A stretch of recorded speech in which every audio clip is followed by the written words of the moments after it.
My name is Megan Khang and I'm currently playing on my 11th season on the LPGA Tour. Growing up in New England for me was great.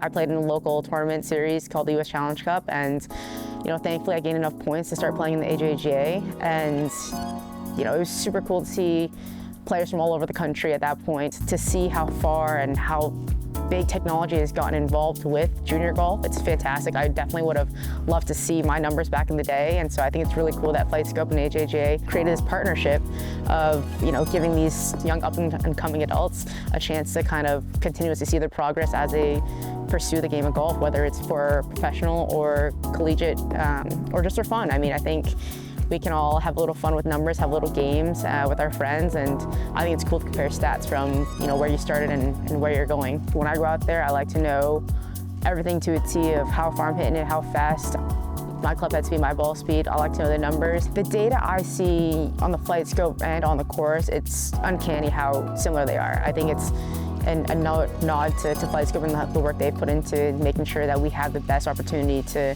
make sure we have little to no mistakes out there. Obviously, golf is a user error a lot of the times, and you're not going to hit the shot perfect every time, but to know that you have everything to help guide you and direct you into the best you can be is fantastic, and why would I not want to use that if given the opportunity to? It is so important to know your cover numbers, your carry numbers, and your overall numbers out on tour, because there are certain holes where I could obviously maybe press for a certain club and try to get the most out of it, but in the back of my mind, I know that it has to be 100% pure.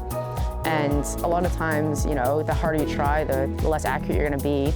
And so when I know that an 80% swing is going to be the best option for me, I can go back to the practice sessions that I've had at home with my FlightScope and really do my work of what is the best percentage and best option for me to get this ball close. And so I heavily rely on knowing that the practice I'll put in during weeks at home, or even days practicing tournament days wise, it's going to be consistent, accurate, and it's data that I can rely on. The data points I focus on the most is definitely the consistency of my carry. I love to know, whether good or bad, how far I'm carrying the ball and how it is performing when I am striping it. I want to know what the average carry I have, whether or not it's a good day or a bad day. It's something that I would want to stay consistent with, and it's something that I use to make sure that I can play for the good and the bad shots. I would say the area of my game that's benefited the most of using my FlightScope is my wedge game from inside 100 yards in, whether it's me preparing to hit a third shot in on a par 5 or scrambling to save par from an errant tee shot. I think it's definitely helped me to get the best confidence in my own game and trust that I can hit those numbers that I'm trying to hit. And so I've got the data again to back me up, and it builds a lot of confidence at home that can transfer onto the golf course.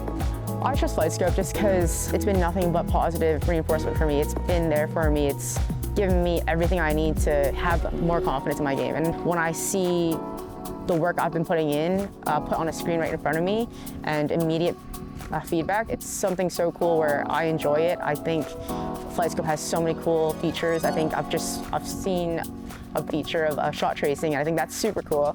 And so FlightScope for me has just been nothing but an addition to making myself a better golfer.